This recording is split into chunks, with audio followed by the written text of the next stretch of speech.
The alleged mastermind behind the mass shooting incident in Westbury is expected to make his first appearance in the Johannesburg Magistrates Court today.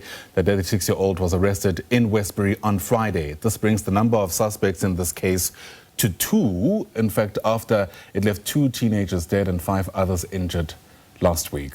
Dludla is our reporter watching developments, and he joins us now live from outside court. And Kelvin, I wonder how much of an interest there still is from the community of Westbury there, given the fact that we're seeing not 1 but 2 suspects now being arrested. Good morning to you, Ayanda, and to our SABC viewers at home. You know the guest that our colleague Mbalenhle Mthethwa had. He did mention that Recha Park community needs to stand up in order to fight crime. That is what was said by Westbury community, saying that they need to join hands in order to fight gang-related violence in Westbury. I'm talking about an incident that took place on the 21st of October this year. We were told that 7 teenagers were randomly shot by unknown men. We are told that all of them were taken to hospital. Unfortunately, 2 of them were certified dead in hospital. You'd remember that on the 31st of October, which was Friday, we were told that the second suspect was arrested. I was coming from the very same court behind me, the Johannesburg Central Magistrate Court, where the first accused appeared. They are facing 2 counts of murder and 5 attempted murder charges. You remember the conversation we had with the acting provincial commissioner of the South African Police Service. I'm talking about General Fred Kekana. He did mention that they have positive leads. They are going to arrest the suspect. You remember on the day of the incident, General Fanema Simula did engage with the media, saying that they have a video of the suspect and they will make sure that they get arrested. He didn't want to give us a turnaround time, but we heard that on the 29th, the first suspect was arrested, appeared on Friday, and on the very same day, the second suspect was arrested. That was confirmed by the provincial head of communication in Gauteng, Brigadier Brenda Mridi, releasing a statement saying that this suspect is appearing in court today. You remember the conversation that I had with the family in Westbury. I spoke to Gogo Maureen, who told us that the situation was bad to such an extent that she had to ask past drivers who were passing by to assist her.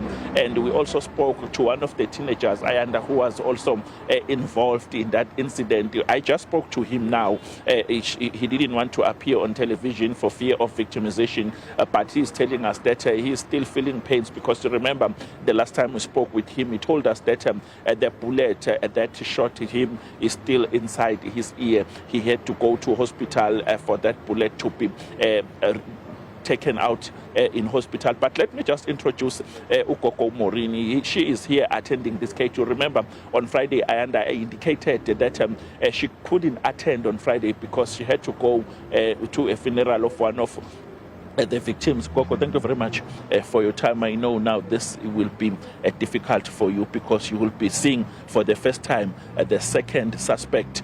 He was arrested on Friday. He is appearing in court today. Were you informed that the second suspect is arrested? That should be a relief. Yes, it was a relief, because while he is still outside, the other guys that wasn't shot, that belongs to the friends, they always stand together. On that day, unfortunately, the other 3 weren't there by the house. They were called out to go to peace jobs with the other guy. That's why they didn't, they weren't at the scene that time. But this morning, when we go into Facebook, there was a threat on the young Noble's life. How they coming back for him? Because they want him. It's not the first time they are threatening him on Facebook. There was almost numerous calls that he received, and how they gonna take his head off. This morning it was the same. I'm so happy to find out, to hear that 2 suspects have been now arrested. At least the police are making headway. I believe the other 3 will be arrested now in the week, because there are numbers, there are houses that needs to be pointed out where they are hiding. And if they go to those houses, I believe they will find the other 3 there. They I hear on the news they say they are unknown. They're not unknown. They are known to us because they attended school with my grandchildren. We used to see them in the street. The Monday before the incident, they were approached by the same 4 guys, and they told them they're coming for them. The other one told the late Diagan, I did shoot you in your leg, but I'm coming back now for you to finish you off. The Tuesday, it really happened. He came to the house to come and shoot, and they were there to kill, not to shoot. They really wanted those boys out of the way. Me as a granny wants to know, why are they so behind those children? If those children were gang related, why don't they have guns? Why don't they shoot back when the fast guns come and shoot at them? They always must run because they don't have weapons. And they didn't expect that. No one there in Westbury, in Cruiser Street, expect that to happen. That was a very, very sudden incident to take place at my place. Okay, 2 questions to you before I wrap.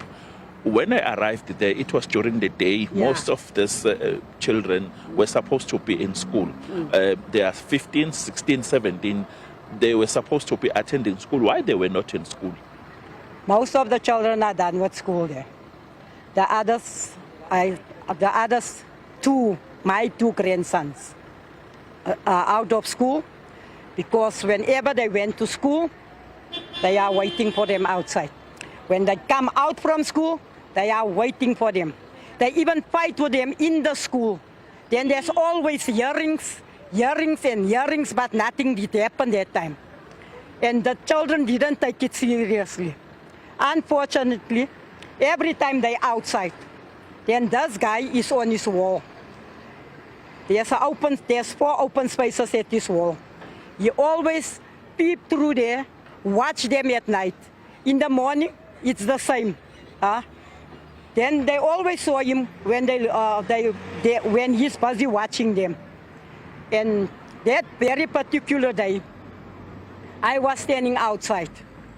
They were on the corner. I don't know what did they do on the corner there in Statler Street.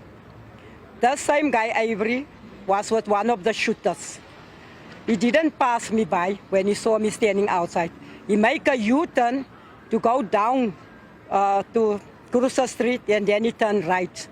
They were on the left side. He couldn't do nothing because I was watching. After a long time, that was now, say 1 o'clock, 1:05, I left my house. I went to go fetch my granddaughter at school. When I was just about to enter to cross the street, to go over the road with my grandchildren, there I heard the gunshots went off.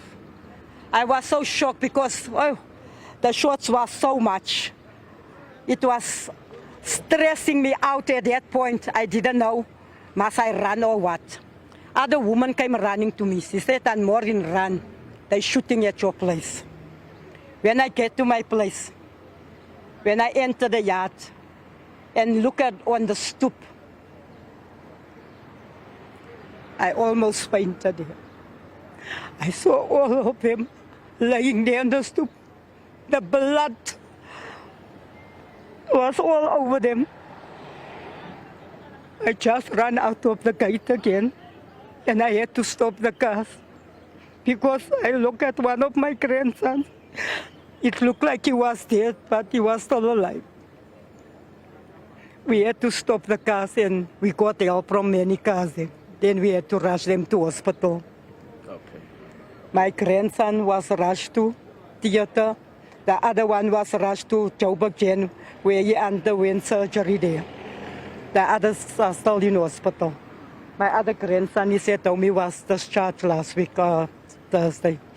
Thank you very much. We are very sorry for what happened to you. Thank you very much. Thank you for giving SABC your time under this difficult moment. Thank you very much. That was Auntie Maureen. As I have mentioned, it's a very difficult situation, especially for the family. She is telling SABC News on what really transpired on that day, saying that as the family, the community members are relieved that as the second suspect has been arrested and is appearing in this court. We have to apologize, to our viewers, because there are names that were mentioned by our guest, names that were not supposed to be mentioned, because the suspect has not appeared in court, but would understand because of the emotions. We are still camping outside the Johannesburg Magistrate Court. We have submitted our application so that we can be able to broadcast this case live. It's a difficult case.